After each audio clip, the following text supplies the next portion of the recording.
Deus seja louvado por essa oportunidade tão rica de juntos, como família do Senhor, poder adorar ao Criador. Estou alegre em estar de volta, depois de bastante tempo andando por aí, incluindo reunião de presbitério em Minas Gerais, vários compromissos por lá, um tempo de férias, uma viagem para a África e, na sequência, para o Amazonas. Nós estávamos como família no Amazonas, chegamos essa madrugada, Elisângela e as crianças estão em casa ainda dormindo, e eu também estou dormindo, só não parece. Graças a Deus. E feliz em voltar e para caminhar com os irmãos, e nessa manhã de domingo, nesse tema tão oportuno que o Conselho da Igreja adotou para esse ano, o tema do reino, um reino de valores. Eu queria que você abrisse a sua Bíblia comigo, por favor, no Evangelho de Mateus, capítulo 28, versículos 18 a 20, já que eu estou chegando no campo missionário, né?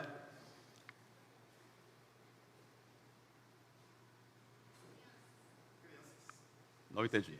As crianças, opa, as crianças. Vamos orar aqui com as crianças? Onde estão as crianças, as professoras? Graças a Deus pela alegria e privilégio de termos crianças em nossa igreja, né? Que já crescem ouvindo a palavra, recebendo a semente do reino em seus corações. E graças a Deus pelas professoras e professores, pelo o Ministério Infantil, Penha Kids, por tanta gente com coração na obra, disposta a servir ao Senhor, ministrando aos nossos filhos. Uma bênção. Muito bem, vamos orar. Te agradecemos, Senhor, pelos cordeirinhos que o Senhor coloca entre nós, os filhos da promessa, herdeiros da aliança, que têm crescido nesse rebanho, recebendo a semente do reino em seu coração. Oramos para que esse momento, ali onde serão ministradas, seja um momento especial. Abra-lhes a mente e o coração para entenderem a sua palavra. Assim como colocamos diante do Senhor nossas mentes e nossos corações, dos que aqui ficarão no templo, e o Senhor de igual forma abra o nosso entendimento e fale conosco através do seu Espírito em nome de Jesus. Amém. Agora sim, Mateus 28, 18 a 20, um texto que às vezes a gente pensa que é só para conferência missionária, né? A Bíblia é a Bíblia para todo mundo.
julgarem e dominarem a terra tinha a ver com não apenas os humanos imporem o seu domínio sobre o restante da criação, mas para esse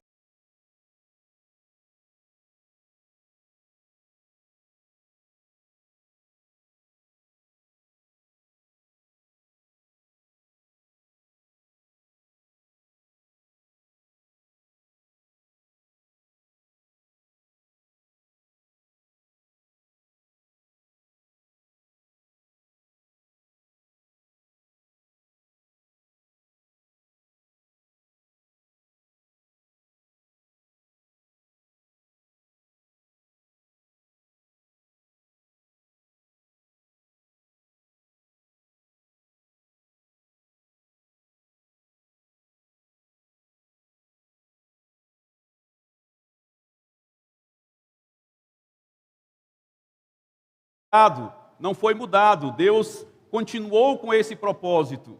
Por isso, o povo de Deus, já em Êxodo, é chamado de reino de sacerdotes. É por isso que, quando entrou a monarquia no povo de Israel, a ideia do rei e do sacerdote, o rei que governa o reino, se tornou tão central nos textos do Antigo Testamento. Deus faz uma aliança com Davi e promete que dos seus descendentes levantaria um que seria rei eternamente sobre o seu povo. Lá no final do Antigo Testamento, Zacarias profetizando acerca desse descendente de Davi que viria, portanto o Messias, Zacarias profetiza que ele se assentará no trono e estabelecerá o seu domínio. Mesma palavra usada lá em Gênesis para os nossos pais dominarem a terra. É por isso que Jesus ele vem como rei, assim como também como sacerdote. Ele vem com esta incumbência. Isaías diz que o principado, o governo, é posto sobre os seus ombros. E aqui nesse texto que nós lemos, Jesus, já nos momentos de retornar para os céus, ele volta para os seus discípulos e diz: toda a autoridade me foi dada. Autoridade é uma palavra diretamente ligada ao conceito de reino. Autoridade é o poder legítimo para governar. Jesus está dizendo: eu recebi o poder legítimo para governar o reino. O reino me foi entregue.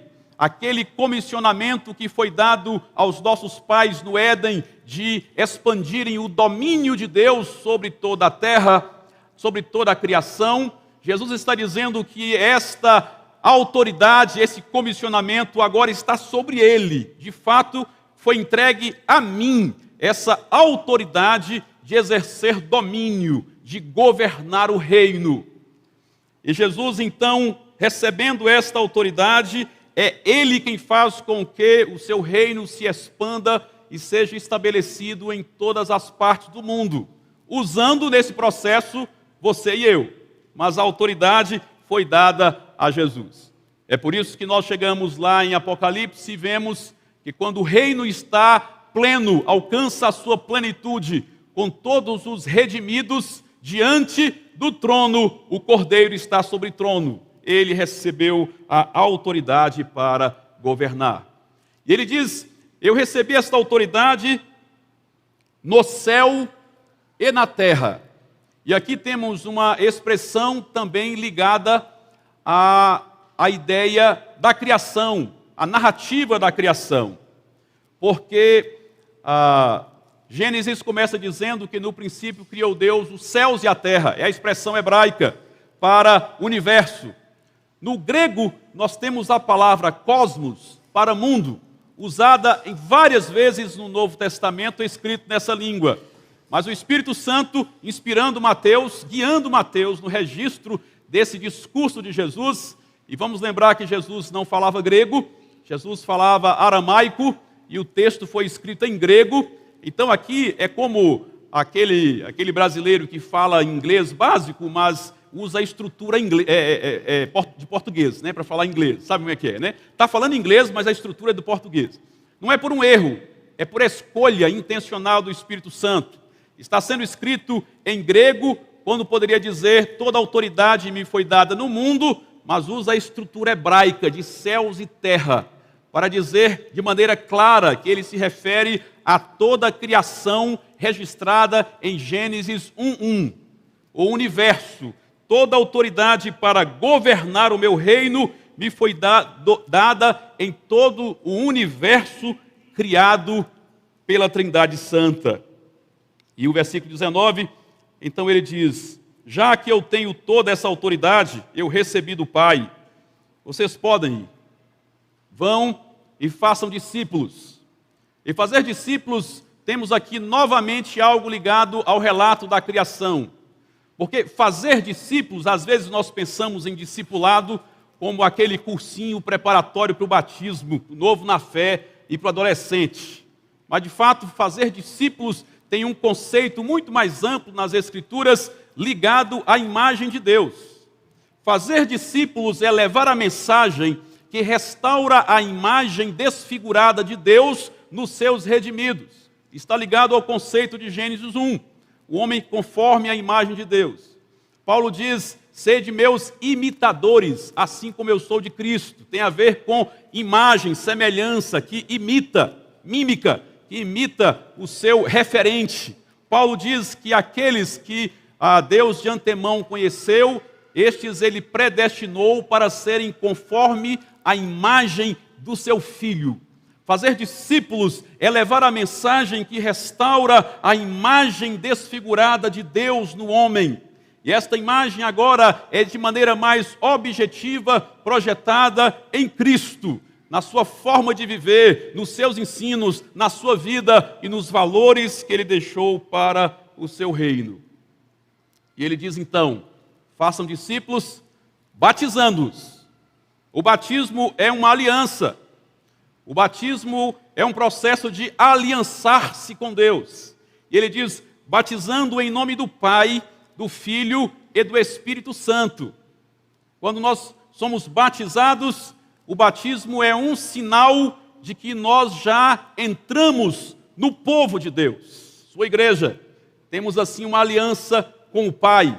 O batismo é um sinal de que agora nós somos membros do corpo de Cristo, sua igreja, tendo uma aliança com o Filho. O batismo é um sinal de que nós somos partes do templo do Espírito Santo. Estamos aliançados com Deus Espírito Santo. A Trindade Santa é um elemento central nas Escrituras. Nós precisamos ter a Trindade em nossa mente e nosso relacionamento. Porque quando nós minimizamos a importância do Filho e do Espírito Santo, pensando apenas no Pai, resultamos quase que invariavelmente em legalismo. Observe as igrejas legalistas e vocês verão que dão uma ênfase exagerada ao Pai, minimizando o Filho e o Espírito.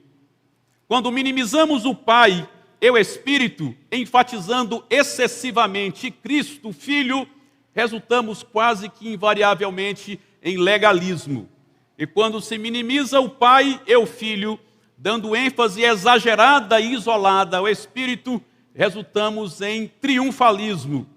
É Trindade, é a Trindade Santa. A Trindade Santa estava na criação de todas as coisas, porque diz o texto que no princípio criou Deus, e a terra vazia era envolta pelo Espírito Santo. E o versículo 3 do capítulo 1 de Gênesis, disse Deus: haja luz e houve luz. E João nos mostra que tanto a palavra que saiu da boca de Deus, quanto a luz resultante daquela palavra, era o Verbo, que ali estava, ainda não encarnado, e que era a salvação do mundo e a luz do mundo. Lá estava Jesus. Tudo veio à existência pela Trindade Santa. O universo é estruturado nesta Trindade Santa. A nossa vida é orientada por ela. A palavra é trinitariana. O evangelho é trinitariano. O reino é trinitariano. É o reino do Pai, é o reino do Filho, é o reino do Espírito Santo. Batiza então esses discípulos, em nome do Pai, do Filho e do Espírito Santo, ensinando-os a guardar todas as coisas que tenho ordenado a vocês. E aqui é a centralidade da palavra, porque a Trindade Santa, ela age por meio da palavra. O seu poder se manifesta por meio da sua palavra. Enquanto crentes, nós precisamos ter a palavra como algo central em nossas vidas. Desde que disse Deus, e saiu a palavra criadora, poderosa, da boca de Deus, chamando à existência tudo que existe. Desde que disse Deus, todo o universo, e em particular o povo de Deus, é orientado por esta palavra que sai da boca de Deus. Adão e Eva, nossos pais, antes da queda no jardim, já ouviam a voz de Deus. Os patriarcas, como Noé, ouviam a voz de Deus. Abraão ouviu a voz de Deus. Moisés recebeu a revelação ouvindo a voz de Deus, e Deus quis escrever a sua palavra. Foi ele que escreveu. A ortografia da Bíblia inicia com o próprio Criador, não com Moisés. Depois que ele quebra aquelas tábuas, Deus diz: agora você vai e escreva. E ele escreveu. E o desdobramento dos 10 mandamentos, que é a lei, virou o Pentateuco, foi escrito por ordem de Deus. E desde que essa palavra foi para o texto, ela se tornou a lei do reino de Deus. Onde estão os valores do reino? Estão na palavra do rei do reino, na sua palavra, nas escrituras sagradas. Os profetas ouviram a voz de Deus e foram orientados por Deus. Os reis, eles ouviram, nem sempre obedeciam, mas eram orientados pelas escrituras sagradas. Jesus, ele usa as escrituras para comunicar as verdades do reino. Os apóstolos são orientados pela palavra. Nós somos o povo da palavra, porque é na palavra que estão os valores do reino, do rei. Por isso, ensinando-os a guardar todas as coisas que vos tenho mandado, é a centralidade da palavra na nossa vida. A palavra ela é tão central na nossa vida, porque é ela que é usada pelo Espírito Santo para gerar fé no coração do perdido. A fé vem pelo ouvir a mensagem de Cristo. Ela é central porque esta mesma palavra que é usada pelo Espírito para levar aquele quebrantado à conversão genuína. Esta palavra que é usada pelo Espírito para trazer maturidade ao novo na fé. É a palavra que é usada pelo Espírito para santificar os nossos corações. É a palavra que é usada pelo Espírito para nos confrontar no momento de pecado. É a palavra que é usada pelo Espírito para nos confortar no momento de sofrimento. Esta palavra usada pelo Espírito para nos dar um norte no momento que estamos desnorteados. Esta palavra que é usada pelo Espírito para jogar luz em nossa mente quando estamos em dúvidas e em escuridão. Esta palavra que é usada pelo Espírito para nos levantar quando estamos caídos, para nos fortalecer quando estamos enfraquecidos. Esta palavra que é usada pelo Espírito Santo para endireitar os nossos caminhos quando estamos em caminhos tortuosos. Esta palavra que é usada pelo Espírito para despertar a vocação ministerial na igreja, seja para cooperar, para servir na igreja local, seja para o ministério da palavra pastoral, seja para a liderança como presbíteros, seja para o serviço como diáconos, seja para como missionários além fronteiras. É essa palavra que desperta a vocação, então ela é central na nossa vida, ensinando a guardar todas as coisas. Por isso que no reino, esta palavra tem que estar presente na minha vida pessoal, na devocionalidade, todos os dias, buscando refletir e compreender, sendo exposto à palavra que toca o meu coração. Nos valores do reino, esta palavra tem que estar presente na família, nos momentos devocionais, periódicos, constantes.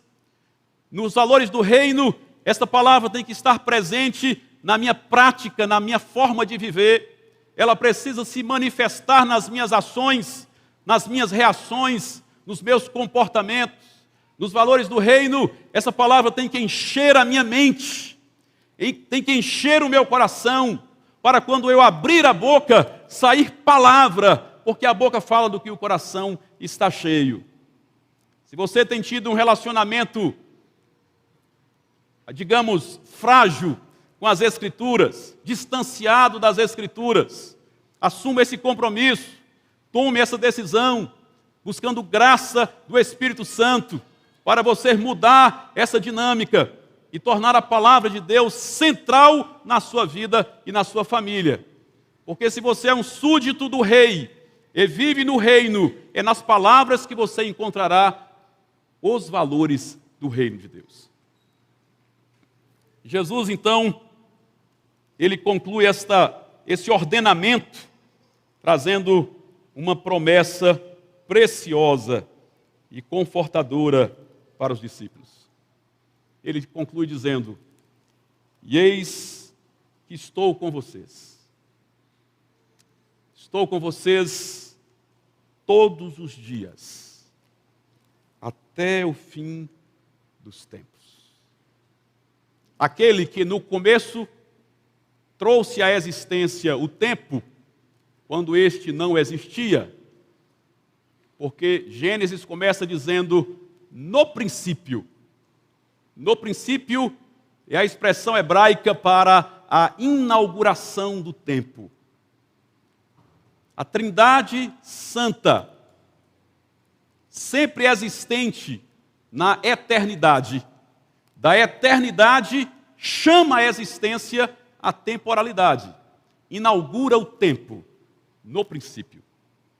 E é interessante que a Trindade Santa, ela traz o tempo à existência como uma expressão do seu ser, porque foi o próprio Deus quem criou o tempo e o organizou, o configurou de uma maneira tripla. Diz o texto em Gênesis que Deus criou o dia, as estações e os anos. Ele organizou o tempo de maneira tripla. É por isso que nós percebemos o tempo em 3 momentos: passado, presente e futuro. É uma expressão do ser trinitariano de Deus, que trouxe o tempo à existência e deixou nele a sua impressão digital. A impressão digital do Criador está no tempo.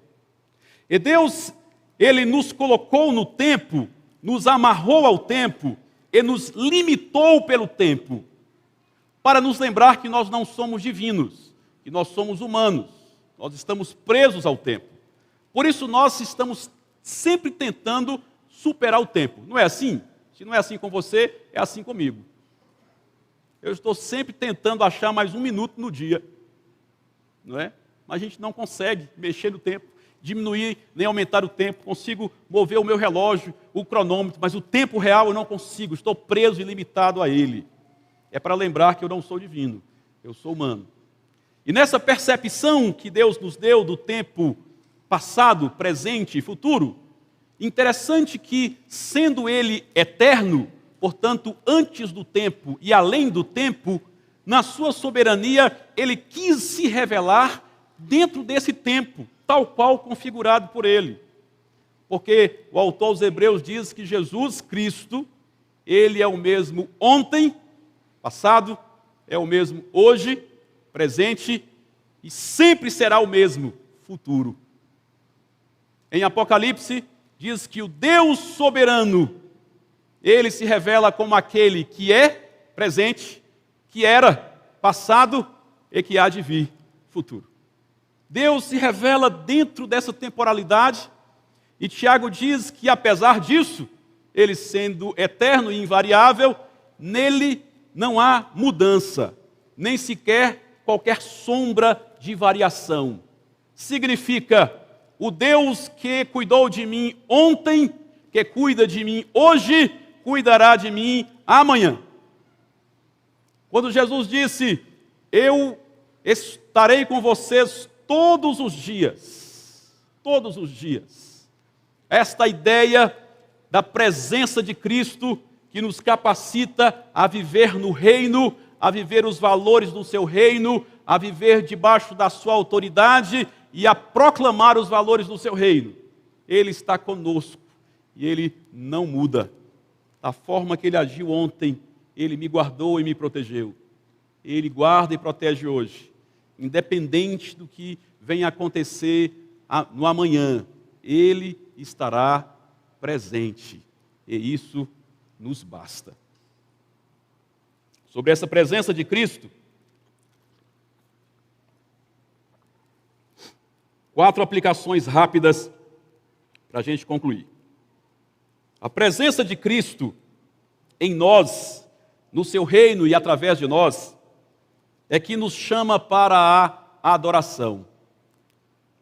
Versículo 16 diz que os 11 discípulos partiram para a Galileia, para o monte que Jesus lhes havia designado, e quando viram Jesus, o adoraram. É porque Cristo está presente em nós e através de nós, é que nós nos reunimos dominicalmente para adorá-lo. É porque esse Cristo está presente na nossa família que nós o adoramos. A adoração é um ato de reconhecimento da sua autoridade. A adoração é um ato de reconhecimento da sua grandiosidade. A adoração é um ato de reconhecimento de que Ele é Deus e que eu sou homem. De que Ele tudo pode e eu de tudo dependo. A adoração é um reconhecimento de que Ele é capaz, Ele é todo-poderoso e eu sou totalmente incapaz até para as pequenas coisas. Porque eu não posso, mas eu sei que Ele pode, eu adoro. Eu reconheço a sua autoridade e o seu poder. Essa presença de Cristo, além de nos chamar para a adoração, ela nos constrange diante do pecado. Ela expõe os nossos pecados. Diz o texto que alguns adoraram e outros duvidaram. É a presença de Cristo que traz a consciência da nossa pecaminosidade. Eu gosto sempre de pensar daquela pessoa que... Aquela pessoa não, de todos nós. Se nós tivéssemos a plena consciência de que Cristo está corporalmente presente do nosso lado, tenho certeza que nós não faríamos, nem falaríamos muitas das coisas que nós fazemos e falamos. É verdade para você? É verdade para mim. Se Jesus estivesse sentado no meu lado, na mesa do almoço, é provável que alguns comentários que eu faço, geralmente, eu não faria. Se Jesus estivesse ao meu lado, no jogo de futebol, jogando do meu lado, é provável que algumas palavras que saem da minha boca... Bom, eu estou hipoteticamente porque eu não jogo futebol, né? Dou um exemplo, né? Não é assim? Se Ele estivesse corporalmente presente, nosso comportamento, nossas falas certamente seriam diferentes. É porque nós esquecemos que Ele está. Só não está corporalmente, mas Ele está realmente presente. Presente. Essa consciência da presença de Cristo expõe o nosso pecado e nos chama a uma vida de santidade. Essa consciência da presença de Cristo, ela também nos conforta, porque estes discípulos são aqueles que estavam em momento de desnorteio. O Cristo havia morrido. O Messias esperado, que eles entenderam, é o Messias, foi crucificado. Alguns foram para Emaús, outros voltaram para o seu trabalho. Eles se dispersaram, abandonados. Mas o Cristo se faz presente, marca o encontro, e diz o texto que ele se aproxima dos discípulos. Aproxima dos discípulos. Jesus, ele se aproxima de nós. No momento de maior crise da nossa vida. No momento de maior abatimento, de tristeza profunda, de fraqueza espiritual, até de queda, pecado. Nesses momentos, Cristo se aproxima de nós. Da mesma forma que Deus, lá no Éden, se aproximou de Adão e Eva, perguntando onde vocês estão. Ele toma a iniciativa de ir ao encontro do homem caído. O mesmo Cristo toma a iniciativa de se aproximar dos discípulos nesse momento de crise. A presença de Cristo nos confronta e nos conforta.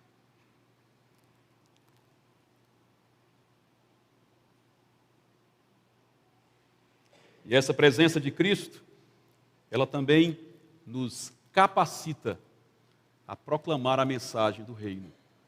Porque Cristo está presente, Ele diz, vão e façam discípulos. É preciso entender que esta não é uma ordem apenas para missionários, para pastores. Vão e façam discípulos de todas as nações, inclui a nossa nação. Vão e façam discípulos de todas as nações, inclui São Paulo.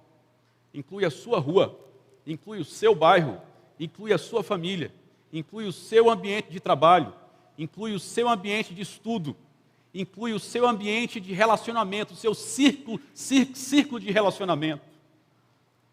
Faça discípulos, leve a mensagem do reino, viva os valores do reino e leve a mensagem do reino que pode restaurar a imagem desfigurada do Criador nas pessoas que estão perdidas. É essa presença que nos capacita, porque é a presença de Cristo que nos dá autoridade para falar, é a presença de Cristo que nos dá intrepidez para proclamar, é a presença de Cristo que nos dá coragem para, num ambiente às vezes hostil, resistente, sermos corajosos e falarmos daquilo que cremos e daquilo que vivemos. E essa presença, diz Jesus, estará conosco até os fins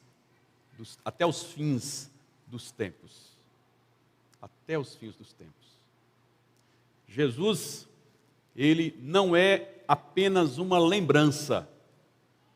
O nosso Cristo não é apenas uma memória. Jesus não é apenas uma recordação. Jesus é uma presença. Uma presença santa, real, que estará conosco todos os dias.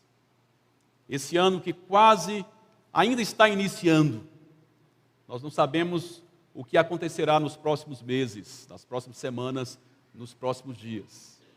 Não sabemos como será a nossa vida, como estará a sua família, a sua saúde, as suas emoções, as suas finanças, a sociedade, o país. Nós não sabemos, de fato nós não sabemos.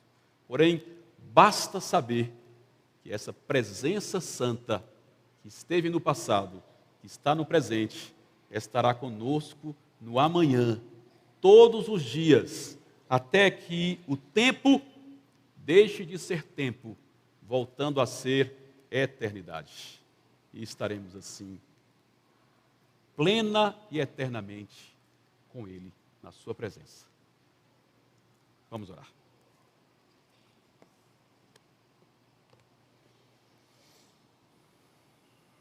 Te bendizemos, Senhor, porque a sua palavra conforta o nosso coração.